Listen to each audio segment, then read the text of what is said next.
भाई बहनों, आप ये बताइए कि क्या कोई माँ ये चाहेगी कि उसकी बेटी बर्बाद हो जाए, उसके बच्चे बर्बाद हो जाए। हर माँ संघर्ष करके बच्चों को पालती है। हर माँ चाहती है कि उसकी बेटी आगे बढ़े और जमाने पर कुछ मिसाल बने। हर माँ ये चाहेगी, चाहे कैसी भी माँ है वो। और कुछ माएँ तो इतना संघर्ष करके बेटियों को, अपनी बेटियों के लिए बहुत संघर्ष किया है और उनको, उनकी आज़ादी के लिए एक लंबी लड़ाई लड़ी है सास ससुर से कि कोई मेरी बेटी है तो क्या हुआ, मैं उसे बेटों की तरह पालूंगी। और समाज के खिलाफ जाकर उनको पढ़ाया है, लिखाया है, उनका अच्छे खिलाया है, पिलाया है, उनको लड़कों के बराबर हक दिलाने के लिए उन्होंने एक लंबी लड़ाई लड़ी है।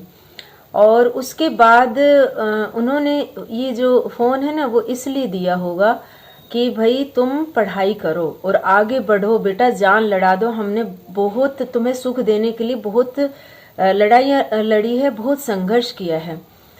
लेकिन उन लड़कियों के हाथ में फ़ोन आते ही उन्होंने अपना गेम चालू कर दिया, अपना लड़कों से बातें करना, अपना सिगरेट पीना, अपना ये दारू पीना और अपना क्लबों में निकलना और अपना जो है घटियापना दिखाना शुरू कर दिया। और माँ ने जो संघर्ष किया था वो उनके लिए मिट्टी बराबर। तो ऐसे हालातों में जब लड़कियां ऐसे गंदे रास्ते पर निकल जाती है तो माएँ डिप्रेशन में आकर मरने लग रही हैं, पिता डिप्रेशन में आकर मरने लग रहे हैं। बताइए उन माँ बाप के लिए जो एक लंबे संघर्ष के बाद बेटियों को आज़ादी दिलाई और बेटियों ने उस आज़ादी का इतना गलत बर्बादी के रास्ते पर, पूरी नशे के रास्ते पर वो निकल गई। तो फ़ोन दिलाया होगा, सुख सुविधा दिलाई होगी, अच्छा खिलाया पिलाया होगा। और देखो पहले के जो बुजुर्ग थे ना, वो गलत नहीं कहते। पहले के बुजुर्ग बोलते थे बेटियों को कम खाना देना चाहिए ताकि वो ब्रह्मचर्य में रहे, ब्रह्मचर्य।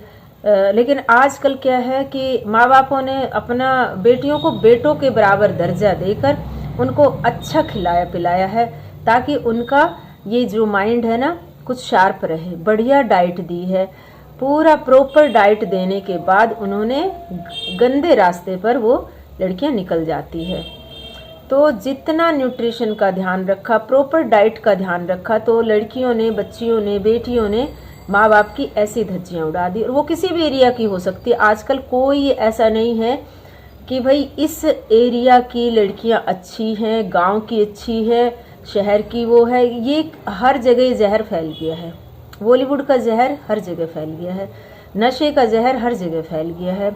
चाहे पंजाब लगा लो, यूपी लगा लो, यूपी भी कोई बचा हुआ नहीं है, बिहार लगा लो, बिहार बिल्कुल बचा हुआ नहीं। वो ये और ज़्यादा आज़ादी लेना चाह रही हैं और ज़्यादा मज़े करना चाह रही हैं। अरे थोड़ा शर्म तो आनी चाहिए कि इस एक लंबी लड़ाई, एक लंबे संघर्ष के बाद तुम्हें ये आज़ादी मिली है। ये जो फ़ोन तुम्हारे हाथ में आया है तो इस फ़ोन का दुरुपयोग ना करें, इसका एक अधर्म के रास्ते पर ना जाएं, बर्बादी के रास्ते पर ना जाएं। फ़ोन का मतलब है कि तुम्हें सुविधा मिल गई कि भाई जो जो तुम्हें चाहिए वो उसमें ले सकते हैं, उसमें बहुत ज्ञान का भंडार भी है। कुछ लोग इतना फ़ायदा उठा लेते हैं और ज़िंदगी में सक्सेस हो जाते हैं। तो फ़ोन का सदुपयोग करना चाहिए, फ़ोन का दुरुपयोग नहीं। तो इस तरह की लड़कियां जो ओयो में मिलती हैं, जो क्लबों में मिलती हैं, जो सिगरेट पीती हैं, जो गंदे रास्ते पर जाती है, जो माँओं को गालियां देती हैं कि हमें टॉर्चर करती है। और देखो ये मैनिपुलेट करके बातों को, इस तरह की लड़कियां सीधा माँ पर टारगेट करती हैं कि हमें टॉर्चर किया जा रहा है, हमें माँ टॉर्चर कर रही है, हमें पिता टॉर्चर कर रहा है। और आजकल कानून भी ऐसे बना दिए हैं कि माँ बाप को कटघरे में लाकर खड़ा कर देते हैं कि बेटियों को टॉर्चर किया जा रहा है। तो देखिए आज़ादी का, कानून का गलत फ़ायदा उठा रही हैं और माँ बाप के संघर्ष को मिट्टी में मिलाकर, उनकी गरिमा को, उनके साख को मिट्टी में जो बेटियां मिलाती हैं वो बहुत ही अधर्म है, बहुत बड़ा पाप है। ऐसी लड़कियां राक्षस प्रवृत्ति की लड़कियां होती है, दुष्ट नहीं होती है, राक्षस नहीं होती हैं और नागिन का एक रूप होती हैं और कुछ भी नहीं है। और संसार में जब ये संसार से जाती हैं तो पछतावे के साथ जाती हैं, क्योंकि अपने कुकर्मों का इन्हें बार बार पल पल पछता पछता कर मरती हैं, जो बाद में जिन्हें अकल आती है। जब 40 की हो जाती हैं तो उसके बाद इन्हें बुढ़ापा शुरू हो जाता है, उसके बाद इन्हें कोई पूछता नहीं है, उसके बाद फिर ये इनको जो है पछतावा शुरू होता है। तो ऐसी लड़कियां जो खुद ही बर्बाद होती हैं, 30-35 तक उन्नति जितनी करनी है कर लो, उसके बाद कुछ भी हाथ है, जवानी चली गई, बुढ़ापा आ गया, उसके बाद क्या हाथ लगेगा। तो सक्सेस होना है तो उससे पहले पहले हो सकती हैं। तो भाई बहनों, आप लोग भी बताना कि क्या इस तरह की लड़कियां, कुछ एक जो लड़कियां हैं जो बर्बादी के रास्ते पर जा रही हैं, क्या ये सही कर रही हैं। और आजकल ये जहर हर जगह फैला हुआ है, कोई भी राज्य नहीं छूटा हुआ, कोई गांव नहीं छूटा हुआ, कहीं भी कोई भी इस तरह की नालायक हो सकती हैं। जैसे कि मतलब कि वही कहते हैं ना कि एक भैंस 100 को गार लगा देती है, ऐसा गांव में कहावत है। तो एक लड़की जो होती है सब लड़कियों को बदनाम कर देती है, तो एक क्वेश्चन मार्क लग जाता है लड़कियों की साख पर, लड़कियों की इज्जत पर।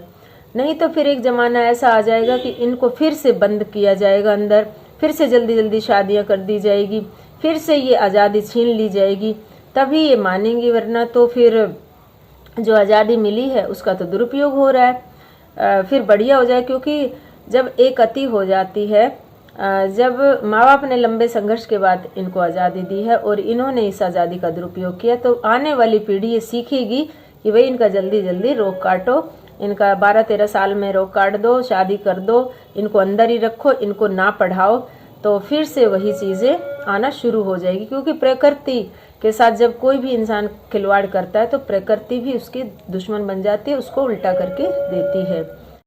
तो भाई बहनों, आप लोग भी बताना कि ये जो इस तरह की जो लड़कियां अपनी ज़िंदगी बर्बाद कर रही है, माँ बाप की ज़िंदगी बर्बाद कर रही है, समाज के नाम पर एक गलत उदाहरण पेश कर रही है, कि एक धोखेबाजी कर रही है, ट्रस्ट को ख़त्म कर रही है, क्या ये सही कर रही है। हर तरह से इनकी हानि होनी है और उसके बाद भी ये बर्बादी के रास्ते पर निकल गई है। तो क्या ये सही है, क्या ये मौज मस्ती सही है समाज में और हमारी संस्कृति में। तो हमारे देश की जो संस्कृति है वो गरिमा की संस्कृति है। तो आप लोग भी बताना कि इस तरह की लड़कियां सही है या गलत हैं। तो आज के लिए इतना ही। जय श्री कृष्ण, राधे राधे।